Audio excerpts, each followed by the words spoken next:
So good morning guys. तो चलिए start करते हैं आज के यानी कि 23 नवंबर के इंपॉर्टेंट करंट अफेयर्स को। तो इस प्रश्न में आपसे पूछ रहे हैं कि अभी 2025 में खेलो इंडिया यूथ गेम्स और खेलो इंडिया पैरा गेम्स ये कहां पर होंगे। तो आंसर हो जाएगा बिहार में। हाँ, ये दोनों के दोनों यानी कि खेलो इंडिया यूथ गेम्स भी और खेलो इंडिया पैरा गेम्स भी जो 2025 में होंगे ये बिहार में होंगे। आपको पता है खेलो इंडिया पैरा गेम्स जो 2025 में होंगे, पैरा गेम्स ये दूसरा संस्करण होगा क्योंकि पहला संस्करण इसका 2023 के दिसंबर में हुआ था नई दिल्ली में। और जो खेलो इंडिया यूथ गेम्स है जो 2025 में है ये इसका 7वां एडिशन होगा, 7वां संस्करण होगा, वो भी बिहार में होगा। तो पैरा गेम्स और यूथ गेम्स दोनों एक ही स्थान पे होंगे बिहार में। तो याद रखना हमारे लिए आसान रहेगा। अभी बिहार में कौन से गेम्स हुए थे आपको पता है? अभी बिहार के राजगीर में 8वां महिला एशियन हॉकी चैंपियंस ट्रॉफी का आयोजन हुआ था। अभी कुछ दिन पहले की बात है, जिसको भारत ने जीत लिया था चाइना को हरा करके। अच्छा, पहले मैं आपको ये बता दूं, अभी तक जो खेलो इंडिया यूथ गेम्स हुए हैं 6 संस्करण हो चुके हैं। कब कब और कहां पे हुए और कौन जीता था एक बार देख लो। सबसे पहला 2018 में हुआ था दिल्ली में, हरियाणा विजेता रहा। 2019 में हुआ था महाराष्ट्र में, महाराष्ट्र ने जीता। 2020 में असम में हुआ, ये महाराष्ट्र ने जीता। 2021 में हरियाणा में, हरियाणा ने जीता। 2023 में मध्य प्रदेश में, महाराष्ट्र ने जीता। और अभी लास्ट इसी साल के शुरुआत में 2024 में तमिलनाडु में हुआ था, उसको भी महाराष्ट्र में जीता था। अब ये 7वां एडिशन 2025 में होगा बिहार में, देखते हैं कौन जीतता है। लेकिन अभी तक में आप नोटिस करोगे ये जितने भी एडिशन हुए हैं केवल 2 ही राज्य विजेता रहे, हरियाणा और महाराष्ट्र।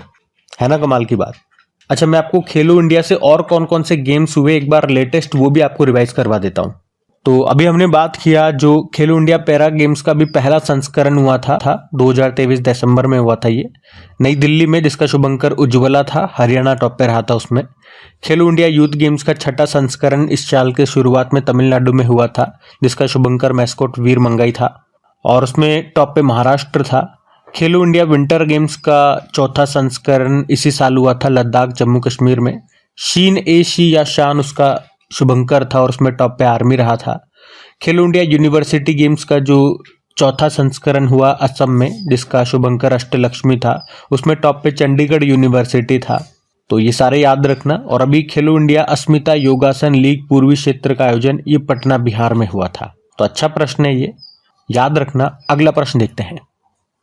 फिर अगले प्रश्न में पूछ रहे हैं हाल ही में इंटरनेशनल सोलर अलायंस का 104वें नंबर का जो पूर्ण सदस्य है वो कौन सा देश बन गया है? तो आंसर होगा अर्मेनिया। तो अर्मेनिया ये इंटरनेशनल सोलर अलायंस का 104वां पूर्ण सदस्य देश बन गया है। आपको याद होगा अभी हमने पढ़ा था इंटरनेशनल सोलर अलायंस का 7वां सत्र, यह भी नवंबर में ही हुआ था नई दिल्ली के भारत मंडपम में, और भारत अध्यक्ष था और उपाध्यक्ष फ्रांस को बनाया गया था। इंटरनेशनल सोलर अलायंस ये उन देशों का एक अंतर्राष्ट्रीय संगठन है जो मुख्य रूप से कर्क रेखा और मकर रेखा के बीच में स्थित है। वैसे तो अब और भी कुछ ऐसे देश हैं जो इसके आउटर साइड के जो देश हैं वो भी इसके सदस्य बन गए हैं, लेकिन मुख्य रूप से इसकी शुरुआत इन देशों को या इन देशों का ग्रुप बनने के लिए ही की गई थी जो कि कर्क रेखा और मकर रेखा के बीच में आते हैं। और ऐसा क्यों? क्योंकि यहीं पे सूर्य की सबसे ज्यादा रोशनी पड़ती है। मतलब ये सौर संसाधन संपन्न देश हैं जिन्हें सनशाइन देश भी कहा जाता है। तो इंटरनेशनल सोलर अलायंस का जो मुख्य उद्देश्य है वो है सौर ऊर्जा के क्षेत्र में बदलाव लाना। प्रधानमंत्री नरेंद्र मोदी ने नवंबर 2015 में फ्रांस में COP21 के दौरान इसको लॉन्च किया था और इसका मुख्यालय आपको भारत में मिलेगा, गुरुग्राम हरियाणा में। ये पहला ऐसा अंतर्राष्ट्रीय संगठन है जिसका मुख्यालय आपको भारत में मिलेगा। अच्छा, डायरेक्टर जनरल का नाम आप जरूर याद रखेंगे। वर्तमान में तो डॉक्टर अजय माथुर हैं, लेकिन इसके अगले जो डायरेक्टर जनरल हैं जो पद संभालेंगे 2025 से, उनका नाम की घोषणा हो चुकी है। आशीष खन्ना उनका नाम है। और ये पॉइंट और ध्यान रख लो कि इसके जो पहले अंतर्राष्ट्रीय सौर महोत्सव है उसका आयोजन कहाँ पे हुआ था? नई दिल्ली में हुआ था। आयोजन इंटरनेशनल सोलर अलायंस ने ही किया था। इसका 100वां नंबर का जो सदस्य है वो जरूर याद रखें। 100 नंबर का फुल मेंबर कौन सा बना था? पराग्वे बना था। 101वां तो नेपाल बना था। वैसे इंटरनेशनल सोलर अलायंस का लक्ष्य है सौर ऊर्जा के उपयोग के लिए 2030 तक $1000 बिलियन जुटाना, और इसका पहला सम्मेलन 2018 फ्रांस में हुआ था। वैसे अभी जो 104 नंबर का पूर्ण सदस्य बना है अर्मेनिया, तो अर्मेनिया ये एशिया का ही एक देश है कैपिटल इसकी येरेवन होती है, करेंसी है अर्मेनियन ड्रैम। ये आप मैप में देख सकते हो, अर्मेनिया यहाँ पर स्थित है, तो ध्यान रखना ये। अगला प्रश्न देखते हैं। फिर अगले में पूछ रहे हैं कि अभी हाल में विश्व मत्स्य दिवस कब मनाया गया, तो आंसर होगा 21 नवंबर को। तो हर साल 21 नवंबर को विश्व मत्स्य दिवस यानी कि वर्ल्ड फिशरीज डे के रूप में मनाया जाता है। पहली बार इस दिन को 2015 में मनाया था। थीम भी है भारत का ब्लू ट्रांसफॉर्मेशन, छोटे पैमाने पर और सतत मत्स्य पालन को सशक्त बनाना। ये इतना सा याद रख लो स्टार्टिंग का आप, भारत का ब्लू ट्रांसफॉर्मेशन। वैसे आप जानते हो हमारे केंद्रीय मत्स्य पालन, पशुपालन और डेयरी मंत्री कौन है? राजीव रंजन सिंह उर्फ लल्लन सिंह। अच्छा, एक और इसी तरह का दिवस हम मनाते हैं, राष्ट्रीय मत्स्य किसान दिवस। वो 10 जुलाई को होता है, उसको भी ध्यान में रखना। वैसे 21 नवंबर को भी हम 2-3 दिवस मनाते हैं। एक तो ये वर्ल्ड फिशरीज डे हो गया, एक वर्ल्ड टेलीविजन डे होता है, और एक विश्व दर्शन दिवस, वर्ल्ड फिलॉसफी डे, ये भी 21 नवंबर को होते हैं। नवंबर के इंपॉर्टेंट डेज, चलो एक काम करते हैं, अभी 2-4 दिन से लगातार मैं आपको नवंबर के सारे इंपॉर्टेंट डेज रिवाइज करवा रहा हूं, तो आज नहीं करवाता हूं और आज ये काम आपको सौंपते हैं, मतलब आपका टेस्ट। कमेंट बॉक्स में टाइप करिए नवंबर में हमने कौन कौन से डेज मनाए, सारे इंपॉर्टेंट डेज मैंने आपको रिवाइज कराए। अब आपको याद है कि नहीं है ये देखना बाकी है। हम अगला प्रश्न देखते हैं। फिर अगले में पूछ रहे हैं क्लाइमेट चेंज परफॉर्मेंस इंडेक्स 2025 में भारत कौन से स्थान पर है? भारत 10वें स्थान पर है। क्लाइमेट चेंज परफॉर्मेंस इंडेक्स 2025 में भारत 10वें स्थान पर है। इसमें टॉप पर कौन है? तो देखो, इसमें पहले और दूसरे और तीसरे स्थान पे तो कोई भी देश नहीं है, मतलब इसके जो क्राइटेरिया हो रहा है इसको कोई भी देश पूरा नहीं कर पाया। तो इसमें फिर चौथे स्थान पर डेनमार्क है, लेकिन हम देखेंगे तो टॉप पर तो हमारे हिसाब से डेनमार्क ही है, क्योंकि सबसे ऊपर यही है, चाहे वो रैंकिंग में चौथे स्थान पर क्यों ना हो। फिर उसके बाद 5वें स्थान पर नीदरलैंड है, फिर 6ठे पे यूके है और भारत इसमें 10वें स्थान पर है। जारी किसने किया क्लाइमेट चेंज परफॉर्मेंस इंडेक्स को? थिंक टैंक है वॉच और न्यू क्लाइमेट इंस्टीट्यूट और क्लाइमेट एक्शन नेटवर्क इंटरनेशनल ने मिलकर के इसको जारी किया है। तो सिंपल सा याद रखेंगे, क्लाइमेट चेंज परफॉर्मेंस इंडेक्स में भारत 10वें स्थान पर है। अच्छा, इसी तरह से 2024 की कुछ और इंपॉर्टेंट रैंकिंग्स में आपको रिवाइज कराऊं, कुछ इंडेक्सेस हम रिवाइज करें तो अभी ग्लोबल जेंडर गैप इंडेक्स 2024 में भारत 129 पे है, टॉप पे आइसलैंड है, वर्ल्ड इकोनॉमिक फोरम ने जारी किया। ग्लोबल पीस इंडेक्स 2024 में भारत 116वें स्थान पर है, टॉप पे आइसलैंड है, institute of economic and peace ने जारी किया। ग्लोबल एनर्जी ट्रांजिशन इंडेक्स में भारत 63 पे है, टॉप पे स्वीडन है, वर्ल्ड इकोनॉमिक फोरम ने जारी किया। वर्ल्ड इन्वेस्टमेंट रिपोर्ट में भारत 15वें स्थान पर है, टॉप पर अमेरिका है, अंकटाड ने जारी किया। सस्टेनेबल डेवलपमेंट रिपोर्ट 2024 आई थी, उसमें भारत 109 स्थान पर है, फिनलैंड टॉप पर है। नीति आयोग के sustainable development goal India index में भारत का स्कोर 71 है, टॉप पे केरल और उत्तराखंड है। ग्लोबल लिवेबिलिटी इंडेक्स में टॉप पे वियना है, ऑस्ट्रिया की capital Vienna, economist intelligence unit ने जारी किया। प्राइम ग्लोबल सिटीज इंडेक्स में टॉप पे मनीला है, फिर मुंबई है, फिर दिल्ली है, नाइट फ्रैंक ने जारी किया। सकल पर्यावरण उत्पादन सूचकांक लॉन्च करने वाला पहला राज्य उत्तराखंड है। राज्य खाद्य सुरक्षा सूचकांक स्टेट फूड सिक्योरिटी इंडेक्स में टॉप पे केरल है। और वैश्विक नवाचार सूचकांक इनोवेशन इंडेक्स में भारत 39 पे है, टॉप पे स्विट्जरलैंड है। वर्ल्ड टैलेंट इंडेक्स में भारत 58 पे है, टॉप पे स्विट्जरलैंड है। एशिया पावर इंडेक्स में भारत तीसरे स्थान पर है, टॉप पर अमेरिका है, फिर चाइना। शहरी शासन सूचकांक अर्बन गवर्नेंस इंडेक्स में टॉप पर केरल है। विश्व का चौथा देश कौन सा बन गया जिसका विदेशी मुद्रा भंडार $700 बिलियन को पार कर गया? तो भारत, पहले पे चाइना, फिर जापान, फिर Switzerland. Asia power index report 2024 में सबसे शक्तिशाली देश ये अमेरिका बताया, फिर चाइना, फिर इंडिया। अच्छा, ये तो हमने ऊपर देख लिया ना, ये वही है। ग्लोबल हंगर इंडेक्स में भारत 105वें स्थान पर है। वर्ल्ड जीएनआई रैंकिंग, जीएनआई मतलब होता है ग्रॉस नेशनल इनकम, इसको वर्ल्ड बैंक ने जारी किया तो इंपॉर्टेंट है। भारत 150 पे है, टॉप पे बरमूडा है। वैश्विक बहुआयामी गरीबी सूचकांक मल्टी डायमेंशनल पॉवर्टी इंडेक्स है ये। इसके अनुसार अत्यंत गरीबों की संख्या के मामले में शीर्ष देश इंडिया को बताया गया, यूएनडीपी ने इसको जारी किया। तो इस तरह से यहाँ पे हमने ये 15-20 इंडेक्स और रिवाइज करवाए, आपको ध्यान में रखना इनको। अगला प्रश्न हम देखते हैं। फिर अगले में पूछ रहे हैं कि नवंबर 2024 में अंतरराष्ट्रीय सहकारी गठबंधन के वैश्विक सहकारी सम्मेलन की मेजबानी कौन करेगा? तो आंसर होगा भारत। तो भारत ये 25 से लेकर 30 नवंबर 2024 तक नई दिल्ली में अंतरराष्ट्रीय सहकारी गठबंधन ग्लोबल कोऑपरेटिव कॉन्फ्रेंस के वैश्विक सहकारी सम्मेलन की मेजबानी करेगा। भारत करेगा, तो इम्पोर्टेंट प्रश्न हो गया। और ये प्रश्न इसलिए भी इम्पोर्टेंट हो जाता है क्योंकि भारत पहली बार इस सम्मेलन की मेजबानी कर रहा है। नई दिल्ली के भारत मंडपम में होगा ये। थीम भी है सहकारिता सभी के लिए समृद्धि का निर्माण करती है, cooperatives build prosperity for all. इसमें स्पेशल गेस्ट भूटान के प्रधानमंत्री शेरिंग तोब्गे हैं और फिजी के डेप्यूटी प्राइम मिनिस्टर मनोआ कामिका हैं।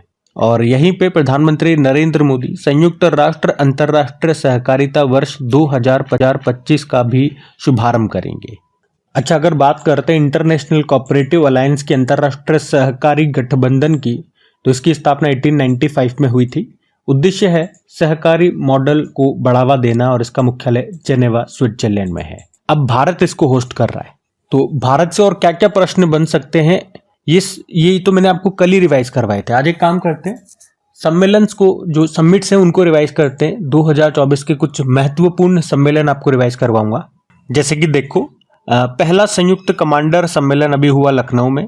दूसरा अंतर्राष्ट्रीय बौद्ध मीडिया सम्मेलन नई दिल्ली में हुआ।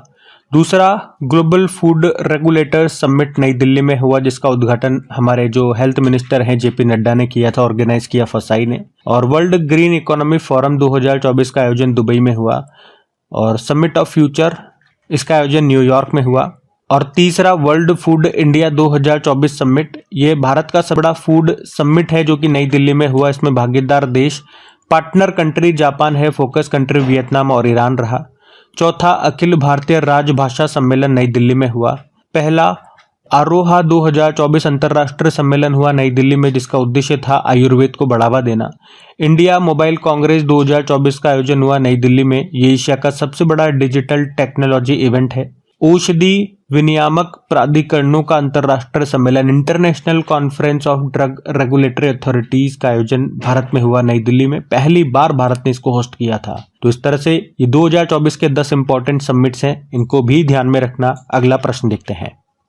फिर अगले में पूछ रहे हैं, अभी हाल ही में किस राज्य के करीमगंज जिले का नाम बदलकर श्री भूमि रखा गया है? तो आंसर होगा असम। तो अभी हाल ही में असम सरकार ने राज्य के करीमगंज जिले का नाम बदलकर श्री भूमि कर दिया है। उद्देश्य है क्षेत्र की सांस्कृतिक विरासत और ऐतिहासिक महत्व का सम्मान करना। आपको बता दूं, रविंद्रनाथ टैगोर ने 1 सदी से अधिक समय पहले ही इस क्षेत्र को श्री भूमि, यानी कि इसका मतलब होता है माँ लक्ष्मी की भूमि, ये कहा था। और अभी ऑफिशियली इसका नाम बदल के श्री भूमि ही कर दिया है। असम में है ये। अच्छा, नेम चेंजेस से कुछ नाम मैं आपको रिवाइज कराता हूँ जिनके हाल ही में नाम बदले गए, और असम भी ले चलता हूँ आपको। जैसे कि देखो, उत्तर प्रदेश के काकोरी कांड का नाम काकोरी ट्रेन एक्शन किया गया। सभी आवासीय स्कूलों और रायचूर यूनिवर्सिटी का नाम बदलकर महर्षि वाल्मीकि के नाम पे कर दिया। अयोध्या एयरपोर्ट महर्षि वाल्मीकि के नाम पे हो गया। राष्ट्रपति भवन में जो दरबार हॉल है उसका नाम गणतंत्र मंडप हो गया और अशोक हॉल अशोक मंडप हो गया। पुणे एयरपोर्ट जगत गुरु संत श्रेष्ठ तुकाराम महाराज के नाम पे हो गया। पोर्ट ब्लेयर जो कि अंडमान निकोबार की कैपिटल है उसका नाम श्री विजयपुरम हो गया। महाराष्ट्र स्टेट स्किल यूनिवर्सिटी का नाम बदलकर रतन टाटा जी के नाम पे कर दिया। महाराष्ट्र के अहमद नगर को अहिल्या नगर कहते हैं अब। अयोध्या एयरपोर्ट महर्षि वाल्मीकि के नाम पे कर दिया। राजपथ कर्तव्य पथ हो गया। चंडीगढ़ एयरपोर्ट शहीद भगत सिंह जी के नाम पे हो गया। और लद्दाख में काकसर ब्रिज का नाम बदलकर कैप्टन अमित भारद्वाज सेतु कर दिया। बात वैसे यहाँ पे असम की भी हुई थी, तो ले चलता हूँ आपको असम। ये रहा मैप में असम। देखो, असम की कैपिटल दिसपुर है। मुख्यमंत्री हेमंत बिस्वा शर्मा और गवर्नर है लक्ष्मण प्रसाद आचार्य। यहाँ का राजकीय पशु एक सिंग वाला गेंडा है। पक्षी व्हाइट विंग्ड वुड डक है। वृक्ष है होलोंग। पुष्प है फॉक्सटेल ऑर्किड और फल है काजी नींबू। लोक नृत्य की बात करें, बिहू हो गया, बगरुम्बा हो गया, भोर हो गया। शास्त्रीय नृत्य क्लासिकल डांस सत्रिया है। यहाँ पे कुछ प्रमुख त्योहार हैं जैसे कि बिहू महोत्सव हो गया, वांचुआ महोत्सव हो गया, बेखो महोत्सव हो गया। असम का 7वां नेशनल पार्क या देश का सबसे नवीनतम नेशनल पार्क कौन सा है? देहिंग पटकाई नेशनल पार्क है। इससे पहले छठा यहाँ बना था रायमोना नेशनल पार्क। बाकी के 5 हैं Kaziranga national park, Nameri national park, Manas national park, Dibru Saikhowa national park और औरंग नेशनल पार्क। भारत का पहला तेल का कुआं कहाँ पे खोजा गया? डिगबोई, असम में। भारत का सबसे लंबा नदी पुल ये भूपेन हजारिका है, जिसे डोलो सादिया पुल भी कहते हैं, जिसकी लंबाई है 9.15 किलोमीटर, जो कि लोहित नदी पर है। कुछ यहाँ से करंट अफेयर्स भी मैं आपको रिवाइज कराऊं तो भारत का पहला ई फिश मार्केट, इसका नाम ये लॉन्च किया गया था फिश वाले इस असम में ही। और अभी असम के गुवाहाटी में दुनिया का पहला आनुवांशिक रूप से संशोधित यानी कि जेनेटिकली मॉडिफाइड रबड़ का पौधा लगाया गया था। अमृत वृक्ष आंदोलन ऐप लॉन्च हुआ। मोइदम ये असम में है, जो कि भारत का 43rd नंबर का यूनेस्को विरासत स्थल बना। असम में ही दुनिया का पहला आनुवांशिक रूप से संशोधित रबड़ का पौधा, ये ऊपर मैंने आपको बता दिया वही है। पूर्वोत्तर भारत के पहले कंप्रेस्ड बायोगैस प्लांट का उद्घाटन यहाँ पे हुआ। नदियों में night navigation mobile app launch करने वाला पहला राज्य है ये। अमित शाह जो कि गृह मंत्री, अभी असम की ब्रेव हार्ट लचित बोरफुकन के नाम पर एक बुक लॉन्च की थी, जिसको लिखा अरूप कुमार दत्ता ने। और असम के जोरहाट में पीएम मोदी ने लचित बोरफुकन की स्टैचू लॉन्च की थी, जिसकी हाइट है 125 फुट। मुख्यमंत्री निजुत मोइना असोनी योजना शुरू हुई। डूरन कप 2024 जो कि 133वां संस्करण था, इसे गुवाहाटी के जो north east United football club है उसी ने जीता था, मोहन बागान कोरा के। और टाटा इलेक्ट्रॉनिक्स कंपनी भारत में 2 सेमीकंडक्टर प्लांट लगाएगी, एक धोलेरा गुजरात में और एक असम के मोरीगांव में। कटी बिहू महोत्सव मनाया गया अभी। और भारत का दूसरा सबसे बड़ा तितली विविधता केंद्र किसे घोषित किया गया? काजीरंगा नेशनल पार्क को, जो कि असम में है। पहला वाला तो अरुणाचल प्रदेश के नामदफा नेशनल पार्क में है। उसके अलावा अभी स्वदेशी लोगों को भूमि अधिकार देने के लिए अभी इन्होंने मिशन वसुंधरा 3.0 शुरू किया था। और विभव तालुकदार का संबंध असम से है। अभी IUCN का हैरी मैसेल पुरस्कार इन्होंने जीता था।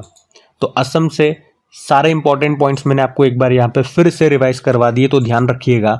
अगला प्रश्न देखते हैं। फिर अगले में पूछ रहे हैं कि अभी किसके नाम पर ईडन गार्डन स्टेडियम में एक स्टैंड का नाम रखा गया? तो आंसर इसका हो जाएगा झूलन गोस्वामी। तो कोलकाता में है ईडन गार्डन स्टेडियम, आपको पता है, जहां पे अभी पूर्व भारतीय महिला क्रिकेटर झूलन गोस्वामी के नाम पर एक स्टैंड का नाम रखा गया है, झूलन गोस्वामी। अभी 2022 में इन्होंने क्रिकेट से संन्यास ले लिया था। वैसे आप कह सकते हो कि वो 204 वनडे मैचों में 255 विकेट लेकर के वनडे क्रिकेट इतिहास में आज भी सबसे ज्यादा विकेट लेने का रिकॉर्ड मतलब उन्हीं के नाम है। उन्हें 2007 में ICC player of the year भी चुना गया था। अर्जुन अवार्ड उन्हें मिल चुका है 2010 में और पद्मश्री भी मिल चुका है 2012 में। अब इसी तरह का एक प्रश्न बनता है आपका कि कौन सा स्टेडियम है जहां पे एक स्टैंड का नाम सचिन तेंदुलकर के नाम पे रखा गया था? तो आंसर हो जाएगा शारजा स्टेडियम। इसी तरह से कुछ पॉइंट मैं आपको रिवाइज करवा दूं कि सौराष्ट्र क्रिकेट स्टेडियम का नाम जो कि राजकोट में है, निरंजन शाह स्टेडियम कर दिया। मोहाली इंटरनेशनल हॉकी स्टेडियम का नाम बलबीर सिंह सीनियर के नाम पे कर दिया था। भारत का दूसरा सबसे बड़ा क्रिकेट स्टेडियम ये बन रहा है जयपुर राजस्थान में। सबसे बड़ा तो गुजरात में है, अहमदाबाद में। मोटेरा जिसको कहते थे, नरेंद्र मोदी के नाम पे हो गया अभी इसका नाम। रायबरेली हॉकी स्टेडियम का नाम रानी रामपाल के नाम पे कर दिया। और इंग्लैंड में जो लिसेस्टर क्रिकेट ग्राउंड है उसका नाम सुनील गावस्कर के नाम पे किया गया था। तो ये भी ध्यान में रखना, लगे ये भी हमने रिवाइज कर लिए, ठीक है। अगला प्रश्न देखते हैं। फिर अगले में पूछ रहे हैं हाल ही में किसने विजन पोर्टल को लॉन्च किया है? तो आंसर होगा डॉक्टर जितेंद्र सिंह ने। तो अभी हमारे साइंस एंड टेक्नोलॉजी मिनिस्टर हैं डॉक्टर जितेंद्र सिंह। अभी उन्होंने नई दिल्ली में विजन नाम से एक पोर्टल लॉन्च किया है। विजन का फुल फॉर्म होता है विकसित Bharat initiative for student innovation and outreach network. उद्देश्य है लॉन्च करने का वंचित बच्चों के लिए शिक्षा, कौशल विकास यानी कि स्किल डेवलपमेंट और नवाचार इनोवेशन को बढ़ावा देना। और ये पहल विजन इंडिया @2047 प्रोजेक्ट का हिस्सा है, जिसका उद्देश्य है भारत को टेक्नोलॉजी, एजुकेशन और इकोनॉमिक ग्रोथ में ग्लोबल लीडर के रूप में स्थापित करना। तो ध्यान रखना कौन सा पोर्टल है, विजन पोर्टल है जिसको लॉन्च किया डॉक्टर जितेंद्र सिंह ने। अगला प्रश्न देखते हैं। फिर अगले में पूछ रहे हैं अभी हाल ही में किस राज्य को सर्वश्रेष्ठ समुद्री राज्य का पुरस्कार दिया गया? तो आंसर होगा केरल। तो अभी विश्व मत्स्य पालन दिवस हमने मनाया 21 नवंबर को, तो उसी मौके पर देश के मत्स्य पालन और जलीय कृषि क्षेत्र के विकास में योगदान के लिए केरल को सर्वश्रेष्ठ समुद्री राज्य का पुरस्कार दिया गया। अच्छा, ये पुरस्कार दिया किसने? हमारे मत्स्य पालन, पशुपालन और डेयरी मंत्रालय ने, जिसके मंत्री राजीव रंजन सिंह उर्फ लल्लन सिंह है। देखो पूरी लिस्ट में आपको बता रहा हूँ, राज्यों में और जिलों की लिस्ट है। तो पहले राज्यों की देखोगे तो सर्वश्रेष्ठ समुद्री राज्य केरल रहा, सर्वश्रेष्ठ अंतर्देशीय राज्य तेलंगाना है, सर्वश्रेष्ठ हिमालय और पूर्वोत्तर राज्य में उत्तराखंड टॉप पर है, तो सर्वश्रेष्ठ केंद्र शासित प्रदेश में जम्मू कश्मीर है। वहीं जिलों की भी अलग कैटेगरी है, सर्वश्रेष्ठ समुद्री जिला जैसे कि केरल का कोल्लम है, और बाकी की लिस्ट आपके सामने है, स्क्रीनशॉट आप ले सकते हो। वैसे इन सभी की पीडीएफ आपको मिलती ही है आपकी क्रिक एग्जाम एप्लीकेशन में।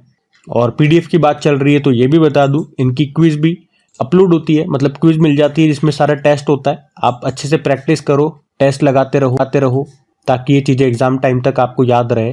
टेस्ट और पीडीएफ आपको मिल जाती है आपके क्रिक एग्जाम एप्लीकेशन पे, और क्रिक एग्जाम एप्लीकेशन को इंस्टॉल करने का लिंक डिस्क्रिप्शन बॉक्स में है, या फिर डायरेक्ट आप प्ले स्टोर पे चले जाओ और वहाँ पे क्रिक एग्जाम टाइप करके इंस्टॉल कर लो और इनका फायदा उठाओ।